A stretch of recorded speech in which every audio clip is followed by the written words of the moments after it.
उदयपुर शहर का विकास इसका जिम्मा है नगर निगम के पास। नगर निगम उदयपुर में भाजपा का बोर्ड है। इससे पहले लगातार भाजपा के 5 बोर्ड यहाँ पर काम कर चुके हैं। अभी वर्तमान में भाजपा का 6ठा बोर्ड काम कर रहा है। खास बात यह है कि इस बार नगर निगम ने जो बजट पेश किया है वह 500 करोड़ से अधिक का बजट है। कुल बजट जो है वह 528 करोड़ रुपए का बजट इस बार पेश किया गया है। हालांकि इससे पहले जो भी बजट था वह 300-325 करोड़ रुपए तक का बजट पेश किया जाता था, लेकिन इस बार जो बजट पेश किया गया है उसकी जो राशि है वह बहुत अधिक है। इस बजट से शहर को क्या फ़ायदा होगा, किस तरह से सफाई व्यवस्था होगी, किस तरह से जिलों का विकास होगा, इसके अलावा जो शहरवासी है उनको कितना फ़ायदा होगा, इन सभी बातों पर चर्चा करने के लिए बजट के बाद अब हमारे साथ मौजूद है भाजपा से आशीष कोठारी, जो कि नगर निगम में पार्षद हैं और समिति अध्यक्ष भी हैं। वहीं दूसरी ओर कांग्रेस से हमारे साथ हैं अजय पोरवाल, जो कि मनोनीत पार्षद हैं। सबसे पहले बात करेंगे बजट को लेकर कि बजट जो आया है वह कितना लोगों के लिए सारगर्भित होगा। इसलिए सबसे पहले बात करते हैं आशीष कोठारी से। सर, आप भाजपा से हैं, इस बार जो बजट पेश हुआ है इस बजट को आप कैसे देखते हैं, क्या कहना है इस बजट को लेकर आपका? देखिए, ये हमारा 6ठा बोर्ड है और इस बोर्ड का ये तीसरा बजट था। आज 2 वर्ष कहीं ना कहीं कोविड से बजट भी प्रभावित हुआ था। इस बार ना तो कोविड का रेस्ट्रिक्शन है और चुनावी वर्ष भी है, तो उसको देखते हुए भी कहीं हमने हमारे विधायक महोदय के आदेश पर निर्माण के और कार्यों में गति लाई जाएगी। इस वर्ष जो बजट की साइज है लगभग 525 करोड़ है। तो मैं उसको स्पष्ट कर दूं आपको कि इस 525 करोड़ में से 177 करोड़ रुपए हमारे को ये सीवरेज के लिए केंद्र सरकार और राज्य सरकार द्वारा स्पेशल प्रोजेक्ट के तौर पर मिल रहे हैं।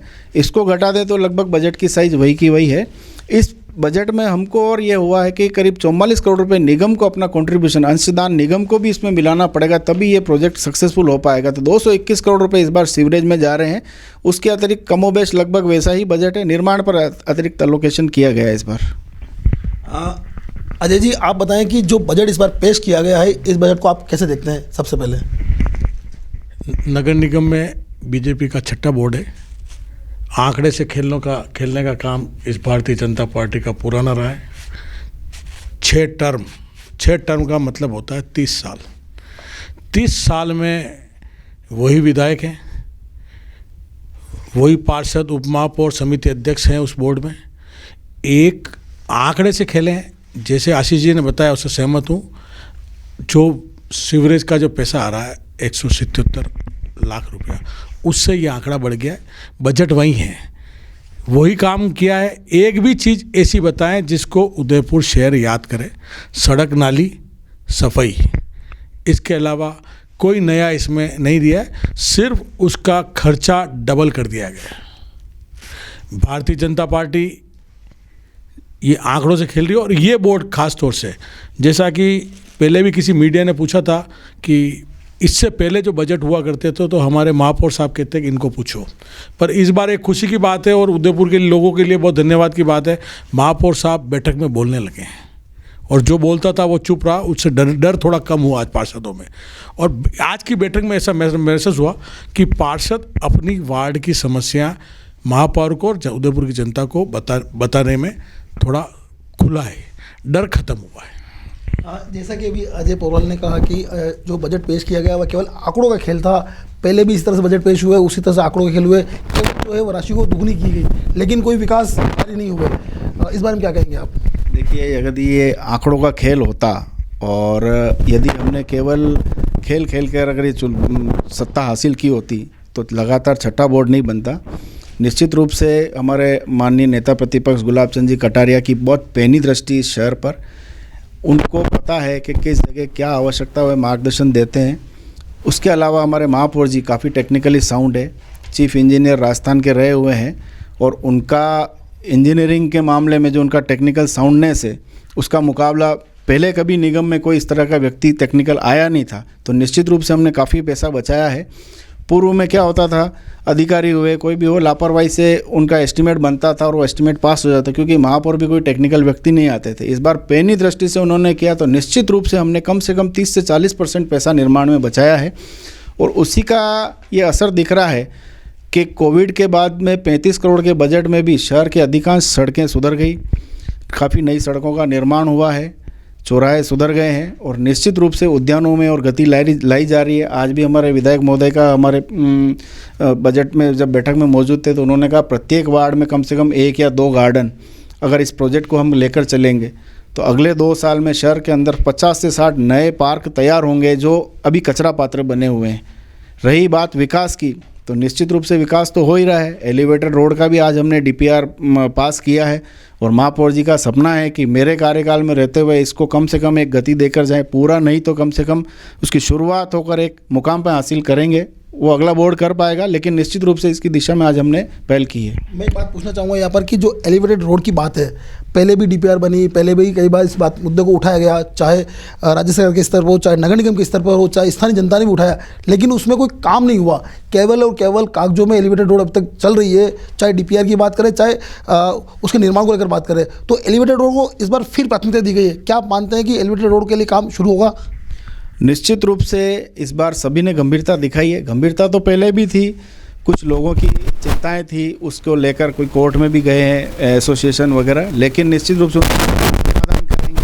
महापौर जी चूँकि टेक्निकल व्यक्ति है तो DPR पर उनका विशेष जोर रहेगा और जहाँ जहाँ एंगल आ रहे हैं ट्रैफिक का और रोड कांग्रेस के जो भी ऑब्जेक्शन होते हैं उनको दरकिनार करते हुए किस तरीके से सड़क बने कि कोर्ट में भी नहीं अटके और मूर्त रूप लेवे। आज हमारे नेता बैठक में कहा है कि इसके लिए हमारे को नितिन गडकरी जी, जो उस समय तत्कालीन केंद्रीय रोड परिवहन मंत्री थे और आज भी वही हैं, उन्होंने 400 करोड़ रुपए स्वीकृत किए हुए और वह स्वीकृत किया हुआ पैसा हम जब चाहे ला सकते हैं। लेकिन यहाँ की जो कहना चाहिए कि पेच जो फंसे हुए हैं उनको हटाकर निश्चित रूप से मूर्त रूप में हम इसको कर पाएंगे, ये मुझे पूर्ण विश्वास है। अभी जैसा इन्होंने कहा कि महापौर जो है वो तकनीकी रूप से वो सक्षम है, तो क्या आप मानते हैं कि इस बार क्या पिछले 1 से जो बात चली आ रही थी वो इस बार पूरी होगी? क्या सोचना है इस बारे में आपका? रहे हैं महापौर बहुत इंटेलिजेंट है और मैं आपको बता दूं 3 बजट तक उन्होंने वो ड्राइंग ही बना रहे। मैं भी 1.5 साल से पार्षद हूँ। उन्होंने मेरे को पिछले बजट के बाद ये कहा था मैं किसी भी कीमत पे बना दूंगा। खाली उस ड्राइंग को बनाने में 1 साल लगा दिया है। आज उन्होंने DPR वापस बनवाई है, 50 लाख रुपये पास किया, क्योंकि उदयपुर शहर का काम था, इसलिए पूरी कांग्रेस पार्टी ने उस DPR के 50 लाख रुपये पास किए। अब मैं आपको बता दूँ इसका मुहूर्त कब होगा। ये खाली चुनावी स्टंट है और ये चुनावी स्टंट नेता प्रतिपक्ष, महापौर, उपमहापौर और BJP बोर्ड का साजिश है। अब ये अगले बार आएंगे, 3 साल वापस काम नहीं करेंगे, लास्ट 2 साल वापस DPR बनवाएंगे। खाली पैसा की DPR बनाई, पहले भी बनाई, अभी भी बना रहे। मैं तो आज कह रहा हूँ कि DPR बनाए, आप तो नींव का मुहूर्त करें, पूरी उदयपुर की जनता उनके साथ है। चुनाव आने वाले हैं, विधानसभा की बात करें, चाहे 1 साल बाद चुनाव होने वाले, लगभग उसके बाद नगर निगम के चुनाव भी होंगे, लेकिन शहर की जो जनता है उसको राहत कैसे मिलनी चाहिए, इस बारे में क्या सोचना आपका? शहर की जनता है, DPR की बात है, पिछले बोर्ड में आपका सारी मीडिया वहाँ पे लाइव कर रहा था। ये बात मैंने खड़े होकर कहा था, ताराचंद जी ने कहा था कि यार मैं लाऊंगा और मैं दिसंबर तक इसका दीपावली पे नींव का मुहूर्त कर दूंगा। आशीष भाई भी इस बात को मानेंगे। पर उन्होंने पिछली हम जब बोर्ड की बैठक थी एक बीच में, उसमें उन्होंने कहा था कि उदयपुर के नगर निगम के अधिकारी को कोई हमारी पार्टी का नेता दबाव डाल रहा है कि किसी भी कीमत पे इस एलिवेटेड रोड को नहीं बनाना चाहिए। परंतु अभी कुछ महीने, 1-2 महीने पहले ऐसी सिचुएशन आ गई सारे शहर में, दिल्ली गेट का ट्रैफिक ले लें, चाहे उदियापोल का ले लें, चाहे सूरजपोल का ले लें, उससे हमारे शहर के विधायक 6 बार विधायक रहे हैं, शहर का चिंतक है, उनको भी ऐसा लगा कि यार एलिवेटेड रोड बहुत ज़रूरी चाहिए, इसलिए हो सकता है उन्होंने वापस DPR बनाई। पर मेरे को अभी भी ये लगता है उदयपुर शहर की जनता को इस एलिवेटेड रोड के नाम से ये नगर निगम का भाजपा बोर्ड ठग रहा है।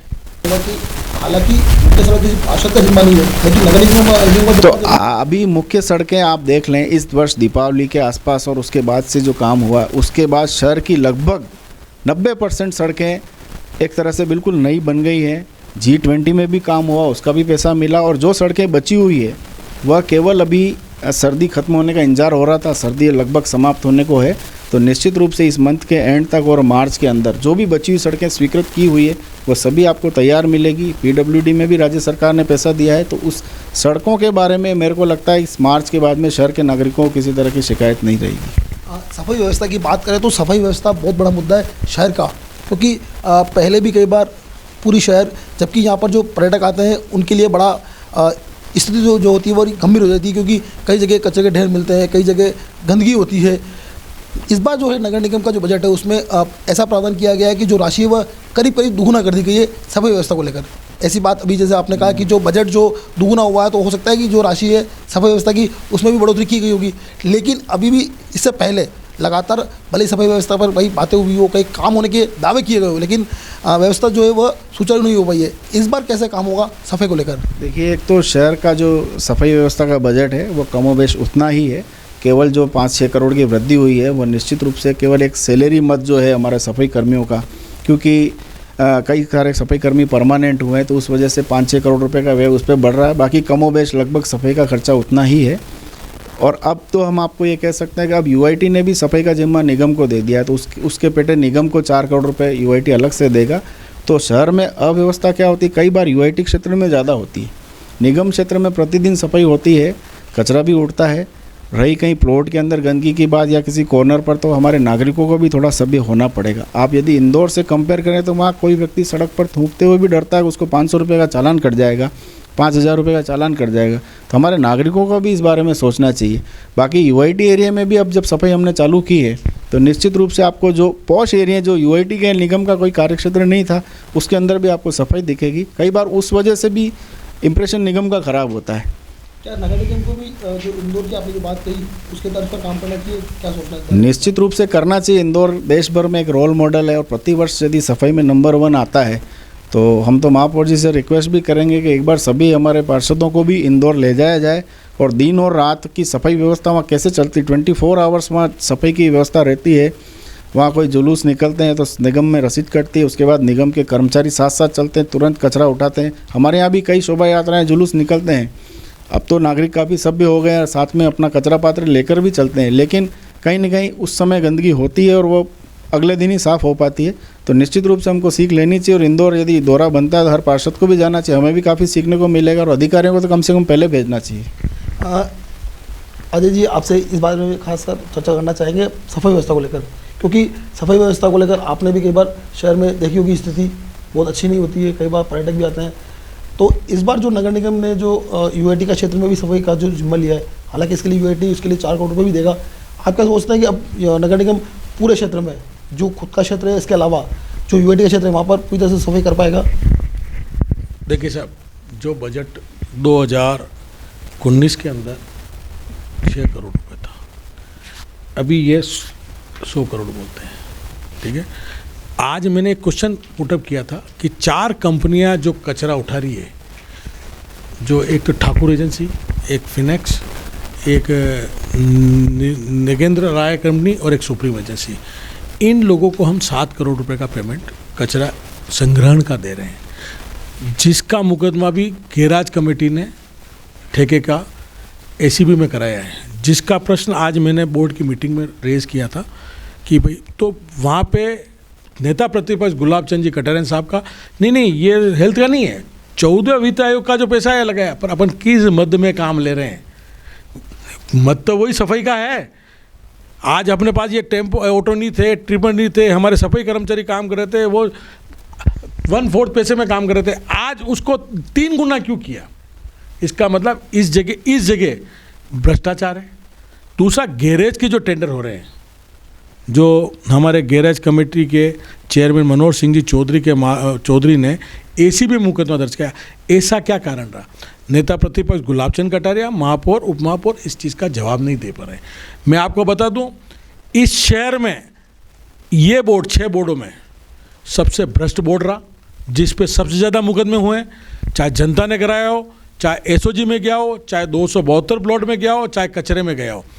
कहीं न कहीं पार्षदों में असंतुष्ट है और जो कमिश्नर इससे पूर्व आया था, जिसको पुचकार के इस भारतीय जनता पार्टी के बोर्ड, महापौर, उपमहापौर लोगों ने रखा, वो सबसे ज़्यादा भ्रष्ट था, उस पर कार्रवाई होनी चाहिए। एक प्रश्न और कर रहा हूँ आपके चैनल के माध्यम से, पिछले 6 बोर्ड में आप पत्रकारिता कर रहे हैं, एक बोर्ड में एक सूची बनी थी, शायद ये रविंद्र जी के टाइम की बात होगी, कि किस किस ने अतिक्रमण किया, एक सूची बनी, वो सूची बाहर नहीं आई। 155 कॉम्प्लेक्स की बात आप मुझे बात कर रहा हूँ सर, वो सूची का विधानसभा में क्वेश्चन उठा, अखबारों में आ गया, उसका नेता प्रतिपक्ष ने कोई उत्तर नहीं दिया। उसके बाद पिछले बोर्ड में भी उन्होंने एक क्वेश्चन रेज किया निर्माण समिति का, विधानसभा में उसका कुछ नहीं हुआ। अभी थोड़े दिन पहले मैंने 272 प्लॉट के बारे में भी सुना। ये डैमेज कंट्रोल करने की जो प्लानिंग है नेता प्रतिपक्ष जी, और आप चोरों को जो बचाने की प्लानिंग है, हम आप पे नहीं आरोप लगा रहे हैं, पर आप जो चोरों को बचा रहे हो ना, भगवान आपको कहीं ना कहीं, उदयपुर की जनता कहीं ना कहीं आपके लिए सुनेगी। जैसे अजय पोरवाल ने सीधा आरोप लगाया है कि बीजेपी का बोर्ड, ये वाला जो बोर्ड है सबसे भ्रष्ट है। हालांकि बोर्ड इससे पहले भी बीजेपी के काम किए, लेकिन ये जो बोर्ड सबसे भ्रष्ट है, इस बारे में आप क्या कहेंगे? सबसे पहले तो मैं अजय जी की बात का उत्तर दूंगा कि विधानसभा में नेता प्रतिपक्ष ने प्रश्न लगाए, पिछले वर्ष भी लगाए, इस वर्ष भी लगाए, तो मैं पूछूंगा कि सरकार किसकी है? आदरणीय मुख्यमंत्री जी जो अपने आप को बहुत कहना चाहिए जन नेता बताते हैं, उनके संज्ञान में भी ये मामले हैं। यदि नेता प्रतिपक्ष खुद प्रश्न लगा कर कह रहे हैं कि आप इस घोटाले की जांच करें, यदि कोई उनका रिश्तेदार भी हो तो उसको बख्शे नहीं, इससे ज़्यादा पारदर्शिता और क्या किसी नेता की होगी? आप किसी बोर्ड पर आरोप लगाकर या किसी अधिकारी पर आरोप लगाकर आप नेता को नहीं वो ज्ञापित कर सकते हैं। कमिश्नर साहब किसके आदेश से आए? राज्य सरकार किसकी है? बारड़ साहब राज्य सरकार के आदेश से आए। बारड़ साहब पर आरोप लगाने वाले कांग्रेस के पार्षद भी हैं, बीजेपी के पार्षद भी हैं। यदि ऐसा कमिश्नर था तो निश्चित रूप से यहाँ के कांग्रेस के नेतागण जिनकी इतनी डिजायर चलती है, जो एक फ़ोन पर ट्रांसफ़र करा सकते हैं, उन्होंने 2.5 साल तक इस कमिश्नर को क्यों रखा? इसका जवाब तो ये देंगे। रही आज FIR कराने की बात सफाई के ठेकों पर, तो स्वयं नेता प्रतिपक्ष के आदेश पर मनोहर जी ने ये कराया है। इससे ज़्यादा पारदर्शिता की आप क्या उम्मीद करेंगे? जो भ्रष्टाचार के आरोप लगाए उस बारे में क्या कहेंगे? भ्रष्टाचार के आरोप लगाए तो आरोप सिद्ध करें। ऐसा है कि वहाँ हमेशा बैठने वाले अधिकारी कर्मचारी होते हैं, कई सारे अधिकारी कर्मचारी वर्षों से जमे हुए। आज हम तो 5 साल के लिए आते हैं, 5 साल बाद हमारे बाद कोई दूसरा आएगा, लेकिन वो अधिकारी वर्षों से जमे हुए, उनके किसी के ट्रांसफ़र भी होते हैं तो वह फिर ये इनके इन प्रकार घूम फिर कर राजस्व में हमारे कई सारी शाखाओं में घूम फिर कर वापस आ जाते हैं। तो उनको प्रश्रय कौन दे रहा है? सरकार 3 साल 4 साल से इनकी थी, तो ऐसे सभी भ्रष्ट अधिकारियों को चिन्हित करके यहाँ से हटाया जाए, बल्कि कार्रवाई की जाए। हम तो इसके साथ हैं, में कोई तकलीफ ही नहीं। जैसा अभी आपने बात कही कि सरकार आपकी थी, अधिकारी उनके द्वारा लगाए गए थे, जो नगर निगम के आयुक्त हो या कोई दूसरे अधिकारी हो। एक चीज़ मैं भी यहाँ पूछना चाहूँगा आपसे कि 272 जो प्लॉट का जो मामला था वो आपने उठाया, बहुत ज़ोर शोर से उठाया, पूरे शहर के सामने इस बात आई। इसके अलावा भी नेता प्रतिपक्ष अर्जुन कटारिया ने भी विधानसभा में इस बात को रखा, लेकिन अभी तक कोई यूँ कहिए कि हल निकल कर सामने नहीं आया। सरकार कांग्रेस की है तो आप खुद कांग्रेस से, इस बारे में क्या कहेंगे? सर 272 प्लॉट का जो मामला था, जो मैंने एक बात शुरू से कही थी कि ये कांग्रेस और बीजेपी का नहीं, उदयपुर की जनता का मामला है। और इसी बात को लेके महापौर साहब ने मेरे चिट्ठी देते एक कमेटी बनाई। कमेटी बनाते 4 लोगों को रखा। चौथे दिन वो 4 लोग बदल के मेरा छोटा भाई आशीष पारस जी भाई साहब और सब जने बैठे। ये आशीष जी बैठे हैं। हमने पहले दिन क्या डिसाइड किया कि हम एक 5-5 मामले पकड़ कर उसको ख़त्म करेंगे। ऐसी देखो ये बातें, हम विपक्ष में बैठे हैं, घोटाले हुए हैं, इसमें मैं ये बात नहीं कह रहा हूँ कि इस पार्टी का आदमी है, इस पार्टी का या भूमि माफिया है। जो भी आदमी था उसको सड़क पे आना चाहिए था। क्या ये आशीष जी बैठे हैं, क्या इनकी कंसर्न से वो जांच रिपोर्ट बनाई? उनको सवेरे सवेरे साइन कराया गया। उनको मालूम नहीं किस आदमी ने जांच रिपोर्ट कराई, कौन अधिकारी थी जो उदयपुर से ट्रांसफ़र लेके चलेगी। उसको बंद कमरे में महापौर, उप महापौर और कमिश्नर ने जांच रिपोर्ट तैयार की। 3 जनों ने, मैंने एक मुकदमा दर्ज कराया SOG में, उसमें 43 जने को पूछताछ होगी। उसमें मेरे से भी होगी और मेरे भाई से भी होगी और सबसे होगी। जो इनोसेंट है ये, इसको जानकारी नहीं है, पट्टे बन गए। और जिसको जो आदमी इसमें मिला हुआ नहीं था, वो आदमी तीसरी बैठक के अंदर उस कमेटी को कह देता पूरी हो गई जांच। भाई आप आरोप मैंने लगाया, मैं कागज़ दे रहा था आपको। 3 दिन पहले प्रताप नगर के सारे प्लॉटों की सूची मैंने मीडिया को आपके सबके सामने दी है, आप उसकी जांच क्यों नहीं की? अब रही बात, नेता प्रतिपक्ष ने विधानसभा में क्वेश्चन उठाया, मैं कह रहा हूँ बहुत बढ़िया किया, मेरे लिए मेरे को उन्होंने सपोर्ट किया उसके, पर उसका उन्होंने विधानसभा में, उनके हर आजकल विधानसभा में वीडियो आ रहे हैं, इसका क्वेश्चन विधानसभा में मेरे को कहीं नज़र नहीं आया।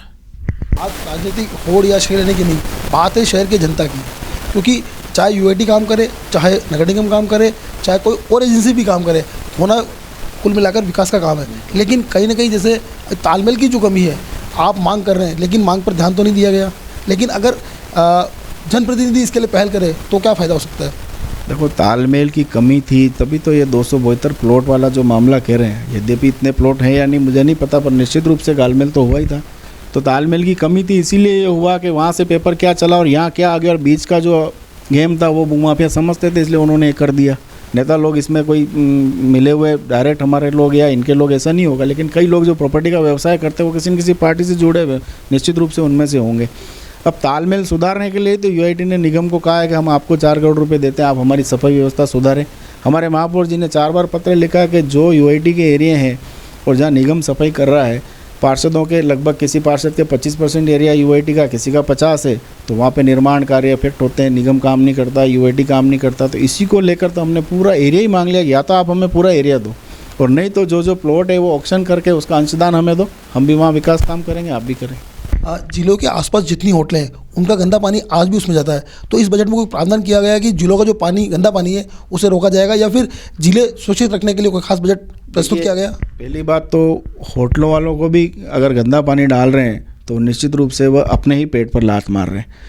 वैसे पूरे शहर में जहाँ जिले हैं उसके आसपास सीवरेज की नई लाइन डल गई है और सीवरेज कनेक्शन हम लोगों ने दिए हैं, किसी ने नहीं लिया तो उसको बाध्य करके भी हम दे रहे हैं। और निश्चित रूप से यदि सीवरेज का कनेक्शन है तो वो झील में क्यों डालेगा, उसी की झील में जाएगा और उसी के होटल के आसपास गंदगी दिखेगी, ऐसा कोई व्यापारी नहीं चाहेगा। यदि है तो आप बताएं, मीडिया के ध्यान में लाए, और हम भी निगम में आयुक्त साहब को और महापौर जी को निवेदन करेंगे, स्पेशल टीम भेजकर स्पेशल इस पूरे मामले की भी जाँच करे जाए। यदि कोई आता है तो उसका होटल का लाइसेंस भी कैंसिल किया जाए।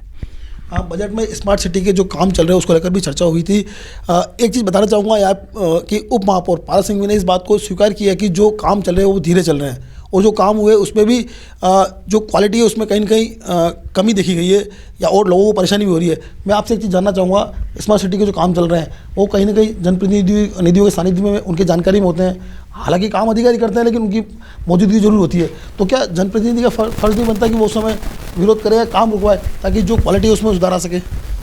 आपको पता है, सबसे पहले स्मार्ट सिटी का काम चल रहा था हमारा कांग्रेस का पार्षद गौरव प्रताप सिंह, जिसने स्मार्ट सिटी के किसी काम का विरोध किया था।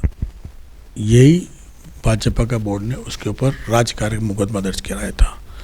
ये एक टैक्टिस है कि कोई बोले विरोध में, ये कांग्रेस के पार्षद नहीं, बीजेपी के पार्षद को भी हुआ धीरज ओढ़ के ऊपर, जो एक अतिक्रमणी के खिलाफ बोल रहा था और उसकी बिल्डिंग बड़ी हो गई है। स्मार्ट सिटी की बात कर रहे हैं, स्मार्ट सिटी का काम शायद 1 आध महीने में ख़त्म हो जाएगा, पर कह रहे हैं 30% काम, कुछ गलियों के काम बाकी रह गए। मैं आपके चैनल के माध्यम से एक बात कहना चाह रहा हूँ, शहर में घूमें, पैरा कवर जो लगे हैं सूरज पोल से लेके सिंधी बाज़ार तक, चाहे अभी शायद एक एक्सीडेंट भी हुआ था हाथीपोल के अंदर हरविंद जी खुरे पे, और सब तरफ जो रोडें बनी है उस रोड की क्वालिटी चेक करें, उस पर स्क्रब नहीं हुआ है और उससे लोग बाग स्किट हो रहे हैं। और रही सीवरेज की बात, घंटाघर के नीचे एक पानी का काम है, लाइट की व्यवस्थाओं में सीवरेज में ये स्मार्ट सिटी ने जो काम किया है, लोगों को 2-2 दिन तक लाइटें नहीं आ रही है, इस पे मॉनिटरिंग करनी चाहिए। अब मेरे को ये बताया कि सफाई कर्मी वहाँ पे क्या काम करेगा? जब सफाई कर्मी दोनों टर्म में नहीं काम कर रहा था, उनको दूसरी जगह शिफ्ट करना चाहिए। मेरा सुझाव है, मेरा विरोध नहीं है भाई, वो काम ही नहीं कर। मैं जानता हूँ, मैं सिटी में मेरा ऑफिस है बड़ा बाज़ार में, मैं सब दिन की सभा में सफाई शिफ्ट में देखता हूँ सफाई कर्मी खाली बैठे रहते हैं, पर वो क्या है, वार्ड पार्षद की भी जिद होती है कि मेरे यहाँ पे शाम को कर्मचारी नहीं आए। उन लोगों का एक साथ उपयोग होना चाहिए। सफाई निश्चित तौर से स्मार्ट सिटी के बनने के बाद काम अच्छा हुआ है, कुछ बाबू बाज़ार बहुत अच्छा बना है, आइडियल बना है बिल्कुल, पर सिंधी बाज़ार, बड़ा बाज़ार और दूसरी क्षेत्र में बहुत हालत ख़राब है। मालदा स्ट्रीट में अभी तक काम चल रहा है, सिंधी बाज़ार की 2-3 गलियों में काम चल रहा है, जो कनेक्टिंग होना चाहिए वो नहीं हुआ है। कहीं पे भी स्किट हो रही गाड़ी, पैरा कवर तो 90% ख़राब है, जिसकी शिकायत हम कर करके थक गए। और आप जाएँ, खबर बनावें कि अगर मैं जो बात कर रहा हूँ जीणी रेत से लेके सिंधी बाज़ार में कहीं भी चले जाएं, आपका टायर कट जाएगा, वो लोहे के कवर होते हैं उसके अंदर बीच में, उनकी क्वालिटी बहुत इन्फीरियर है। तो स्मार्ट सिटी का काम हुआ है, जो सफाई का काम है उन लोगों को भी निश्चित रूप से इसको मैकेनाइज करने की ज़रूरत है। और आप इस बजट के अंदर एक चीज़ देखें, मेरे को एक चीज़ बता दे भारतीय जनता पार्टी का बोर्ड कि उसको आने वाले साल में उसको याद किया जाए कि तुम बहुत अच्छे आदमी हो, तुमने ये बना के दिया। 30 सालों में बता दे, उन्होंने बनाया सूरजपोल का चौराया, जिसको ट्रैफिक समस्या दी। हमारे पुरखों ने जो सूरजपोल का चौराया बनाया ना, उसमें चारों तरफ से एक छोटी सी गुमटी थी और चारों तरफ हम घूम के जाते थे। आज हालात ख़राब कर दिए। दिल्ली गेट पे भी ऐसा प्रयास किया जा रहा है। खाली मूर्तियाँ बिठाने से काम नहीं चलेगा, हमको मूर्ति भी बिठानी है और उस ट्रैफिक को भी ठीक करना है, क्योंकि उदयपुर शहर धीरे धीरे बढ़ रहा है। बिल्कुल, आपने भी जो बात कही यातायात व्यवस्था की, सबसे अभी जो स्थिति खराब है यातायात दिल्ली गेट चौराहे की बात करें, क्योंकि ये क्षेत्र पूरा नगर निगम के अंदर आता है। हालांकि यहाँ पर एक चीज़ जो देखी गई, नगर निगम के सामने जो बंद था रोड उसे भी खोल दिया गया। उसके बाद दिल्ली गेट चौराहे की जो स्थिति थी उसमें बदलाव किया गया। हालांकि इसमें कुछ नगर निगम के साथ पुलिस की भी भूमिका रही है। नहीं रही। केवल यातायात की बात करें तो उसमें हो सकता है कि पुलिस की भूमिका रही है। आपको एक चीज़ जानकारी दे देता हूँ। दिल्ली गेट से सूरजपोल के रास्ते में बीच में एक मच्छी कट हुआ करता है, जिसको मच्छी कट कहते हैं, रेडीमेड पैलेस के सामने, जो खुला रहता था। बाबू बाजार बना जब से खुला है, जिससे क्या सेपरेशन होता था ट्रैफिक का। एक आदमी की जिद से उसको बंद कर वन वे कर दिया गया। जिस आदमी, मेरे को बड़ा बाजार से नगर निगम जाना है तो मेरे को सूरजपोल चौराहे पे ट्रैफिक जाम करना है, उसके बाद पीछे के रास्ते से जाना पड़ता था। मैंने कई बार हाथ जोड़ के रिक्वेस्ट की, आप वो कट खोल दो। और दिल्ली गेट से जो उदयापोल का रास्ता है, वहाँ छोटे छोटे स्पीड बैरियर लगा दो, 30 की स्पीड कर दो। और वो शक्ति नगर वाला कॉर्नर भी खोलो, बैंक तिराहे वाला भी खोलो। जितना खोलोगे आप, आपका ट्रैफिक चलता जाएगा। आप ये बात कह रहे हो शक्ति नगर में एक मकान एक्विजिशन की जो पीछे रोड बनाई है, इस बात को कहते कहते 8 साल हो गए हैं। अब कह रहे हो हमने कड़क निर्णय ले लिया। वो कड़क निर्णय अगले बोर्ड में कोई नया आएगा वो लेगा। बेवकूफ़ उदयपुर की जनता को नहीं बनाए। अब बजट में एलिवेटेड रोड के अलावा ऐसे कौन से 5 बड़े मुद्दे जो आप बताना चाहेंगे जनता को चैनल के माध्यम से, कि भाई इन 5 मुद्दों पर 1 साल तक हम काम करेंगे और वो जनता को समर्पित करेंगे? देखिए, एक तो नेता प्रतिपक्ष की और हम सब पार्षदों की भी इच्छा थी कि लगभग जहाँ भी पुराने ऐसे पार्क है जो 20-20, 25-25 साल से पड़े कचरा पात्र के रूप में, उनको इस वर्ष डेवलप कराने का प्रयास रहेगा। किसी भी माध्यम से रहे, यूआईटी रहे, नगर निगम रहे, लेकिन हर जनप्रतिनिधि को आज उन्होंने निर्देश दिए हैं कि आप कराओ अपने वार्ड में, कम से कम ये सौगात तो देकर जाओ। तो स्वच्छ ऑक्सीजन मिलेगी, बच्चों के खेलने का स्थान मिलेगा। बाकी हमारा बजट सीमित है। यदि आप चाहें कि कोई बड़ा स्टेडियम बन जाए, कोई बड़ा थिएटर बन जाए, ऐसा संभव नहीं। नगर निगम का जो काम है उसमें वो अपना काम बखूबी कर रहा है। और यदि कोई बड़ा प्रोजेक्ट आएगा तो हमारी अगर सरकार आती है तो निश्चित रूप से अगले 1 साल में उस प्रोजेक्ट को भी हम अमली जामा पहनाने का प्रयास करेंगे। तो मैं, जैसे भी आपने कहा कि पार्कों का विकास किया जाएगा, मैं यही बात फिर दोहराऊंगा कि ऐसे 5 काम, इसके अलावा मान लें कि 4 काम ऐसे कौन से होंगे जो नगर निगम प्राथमिकता से करेगा, चाहे वार्ड में हो चाहे पूरे शहर में एक साथ देखा जाए? देखिए, सफाई व्यवस्था को और चाक चौबंद बनाने का प्रयास रहेगा। यूआईटी क्षेत्र में निश्चित रूप से हमारी कमजोरी थी और उसको पूरा करने का प्रयास रहेगा। लगभग पूरे शहर को लाइटों से चकाचौंध कर दिया गया। कोई गली, कोई उसमें ऐसा होता, पार्षद की रिक्वेस्ट आती तो प्रयास रहता जल्दी से जल्दी लगे। और काफ़ी, मैं कम से कम अपने वार्ड और अपने आसपास के वार्डों के बारे में कह सकता हूँ कि लगभग पूरे वार्ड बिजली से जगमग हैं। सड़कें हमारी 90% हो गई है। जो बची हुई थी वो इस सर्दी के सीज़न की वजह से थी, वो भी पूरी हो जाएगी। पार्क को हम इस साल में लेंगे। एक पार्षद के पास एक सीमित क्षेत्र होता है और सीमित बजट होता है, उसी के अंदर हमको काम करना। और जो हमारा मूल काम है, सड़क, नाली, साफ़ सफाई और बिजली व्यवस्था, इस बारे में आप चाहे तो बाद में सर्वे करना। इस वर्ष के दिवाली से पहले आपको कोई वार्ड शहर का ऐसा नहीं मिलेगा जहाँ इस व्यवस्थाओं से महरूम हो। मूलभूत जो चीज़ें हैं, सफाई वो होनी चाहिए। जो निर्माण, नाली जो 30 साल से कर रहे हैं, नाली निर्माण और सड़क निर्माण जो तोड़ तोड़ के बना रहे हैं, वो बनाइए। नया वो खुद बतावे कि कोई नया चीज़ बना। एलिवेटेड रोड का जो मामला डीपीआर आज बनाई, और जिस ढंग से बोर्ड बीजेपी का पूरा बड़े नेता मंच वाले वो एक नज़र आए, मेरे को ऐसा लगता है कहीं पॉजिटिव इस चुनाव का मुद्दा बनेगा कि एलिवेटेड रोड का बनेगा। 273 प्लॉट की बात है, इनको इसमें बजट रखना चाहिए लीगल का कि हम किसी भी कीमत पे 273 प्लॉटों का कब्जा करें। इसका इन्होंने एक भी रुपए का प्रावधान नहीं किया है। जब मैंने वहाँ पे पूछा तो हमारी लीगल कमेटी की चेयरमैन है, उनको पूछा तो वो थोड़ी सी चिढ़ गई। हाई कोर्ट में केस 10-10 साल चलते हैं, SLP लगानी पड़ती है, कुछ भी करना पड़ता है। हमको अपनी पैरवी करनी पड़ेगी नगर निगम से। मेरे को एक केस मालूम है, दिल्ली गेट के अंदर एक कॉम्प्लेक्स बना 20 साल से चल रहा है। वो आदमी बेचारा कॉम्प्रोमाइज़ करने को तैयार है, पर हम लोग नहीं जा रहे। हमारे भी इनकम होगी। लोगों ने कॉम्प्लेक्स बना दिया है। आपको मालूम है, थोड़े पिछले बोर्ड में एक साहब आए थे, फायर के अधिकारी साहब, उन्होंने हर जगह फायर के वो प्रोजेक्ट लगाने शुरू किए। कितनी जगह लग गए? कहाँ गया वो सूरत वाले कांड का मामला? उसका कोई अपन एक, मैं तो आज एक बात कहना चाहता हूँ, भारतीय जनता पार्टी बोर्ड हो, कांग्रेस हो, न कोई भी हो, एक मास्टर प्लान बन जाए कि हम इस इलाके में ये हम प्रावधान करेंगे और इस तरह से टूरिज्म बढ़ाएंगे। एक भी चीज़ बताए ना। गुलाबाग के लिए आपकी पार्टी के विरोध कर रहे हैं लोग बाग, आपने गुलाबाग लिया, उससे पहले गुलाबाग तो हमारे महाराणा ने बसाया, उसको मेंटेन नहीं कर पा रहे हम। एक चीज़ बतावे जिससे हम करें। रही आप जिलों की बात करी, आपने बहुत शानदार कही। आपको मालूम है पिछले बोर्ड में एक नया पुलिया बनाने के लिए गुलाब जी भाई साहब नींव का मुहूर्त करने गए थे, शिलान्यास कहते हैं शायद उसको। जो पुराना बनाया ना उसको जाके देखें, वहाँ पे एक सीवरेज का पाइप डाल दिया है, शायद वाटर वर्क्स का पाइप है उस पुलिया के ऊपर, जहाँ वॉकिंग वाला है। हमारी हालात तो ये है कि हमारा कोऑर्डिनेशन नहीं है। आशीष भाई कह रहे हैं यूआईटी, ये कोऑर्डिनेशन कौन करेगा? आपका बोर्ड है, आपके महापौर की ड्यूटी है, आपके उदयपुर के भारतीय जनता पार्टी के एमएलए की ड्यूटी है एक कमेटी बनावे, और नहीं करे तो हमारा साथ ले। शहर के विकास में अगर कांग्रेस साथ नहीं देती है तो बात करें। ये बात दुर्भाग्य है कि आप 6 साल से आ रहे हैं, शहर वाले आपको बार बार विकास की तरफ देख रहे हैं। हिरण मंगरी की रोड बनाई है, पूरे हिरण मंगरी वालों को जाके एक सर्वे करो ना, आप रोड बनाई, जो मकबरा बना दिया, क्या बनाया आपने? चौड़ी रोड की ऐसी तैसी कर दी। नगर निगम ने कोई अभी तक ऐसा, हालांकि कई बार बात सामने आती है, नगर निगम कार्रवाई जरूर करता है, लेकिन केवल वो कार्रवाई फौरी कार्रवाई तक सीमित हो जाती है। एक बार कार्रवाई हुई उसके बाद वहाँ पर कुछ नहीं होता, या फिर नोटिस देके उनको यूँ कहेंगे निगम भूल जाता है। तो क्या निगम ऐसी कोई कड़ी कार्रवाई के लिए ऐसा कोई नियम नहीं बनाए कि या तो वहाँ अतिक्रमण नहीं हो, और अगर कोई करता भी है तो उसके खिलाफ कड़ी कार्रवाई हो, ताकि उसके कार्रवाई होने के बाद जो दूसरे लोग हैं वो ऐसा नहीं करें? देखिए, जब मुद्दा हमारे पास आया था, मैं नया नया समिति अध्यक्ष बना था और नियमों को पढ़ा था, तो उस समय हमने कई कॉम्प्लेक्सेस की जांच की थी। तो हमने डिसाइड किया था कि एक एरिया पकड़ेंगे फिर दूसरा पकड़ेंगे। तो जो बड़े कॉम्प्लेक्स है, जिनकी साइज़ कहना चाहिए 20,000 30,000 फीट के आसपास है, उन लोगों ने तो पार्किंग के नियमों का लगभग पूरा पालन कर रखा है। जो नियमानुसार उनको बिल्डिंग की परमिशन मिली उसी अनुसार बने और पार्किंग भी मिली। लेकिन जो मिड साइज़ के कॉम्प्लेक्स है, कॉमर्शियल एरिया में है, उन्होंने नक्शे में तो पार्किंग दिखा रखी है, पार्किंग पर उन्होंने निर्माण कर दिए। तो इस बारे में हमने फिर जब ये रेजिडेंसी रोड पर जांच की थी तो हमने 4-5 कॉम्प्लेक्स में सीजिंग भी की थी।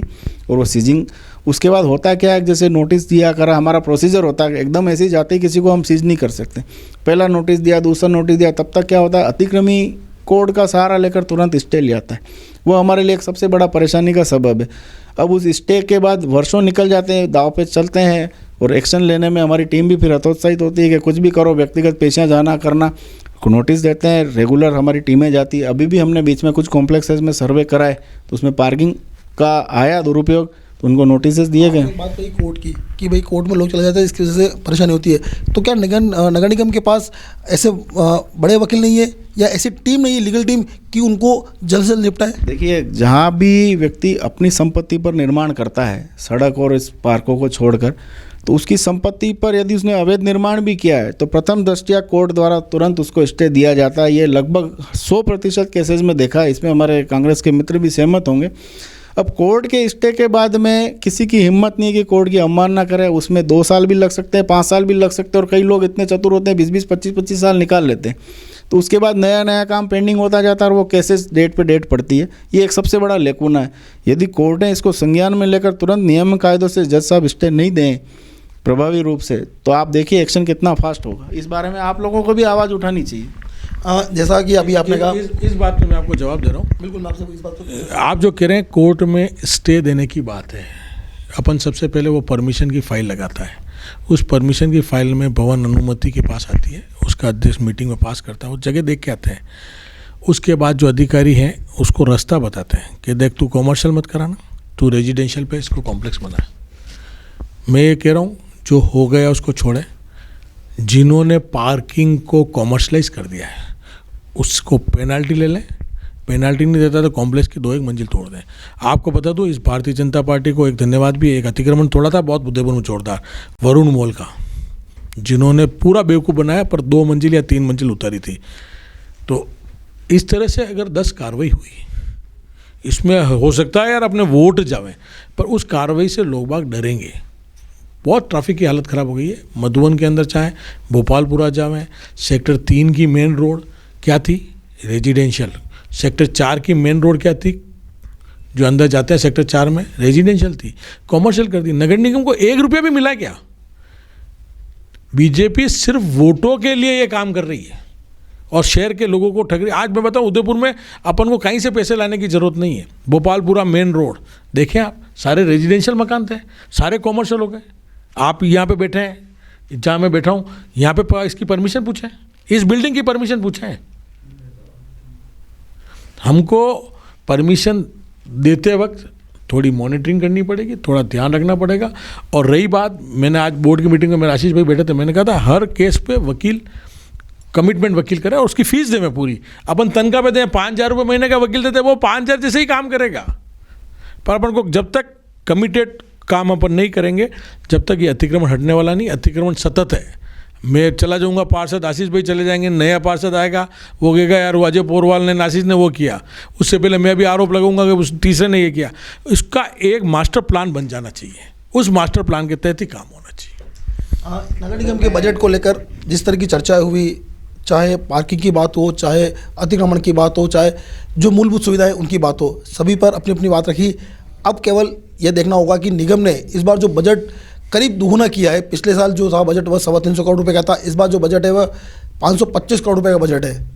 अगर बजट बढ़ाया है तो कहीं ना कहीं मेरा यह मानना है कि जो शहर की जनता है उसे लाभ होगा, लेकिन धरातल पर कब आएगा यह तो काम होने के बाद पता चलेगा, या यूँ कहें कि जब अगला बजट पेश होगा उससे पहले अगर सर्वे होता है तो यह बात साफ हो जाएगी कि जो बजट 525 करोड़ रुपए का था उससे कितना लाभ हुआ है, ये तो काम होने के बाद पता चलेगा। अब देखना ये होगा कि जिस तरह का बजट पेश किया गया है उसके बाद जनता को कितनी राहत मिलती है।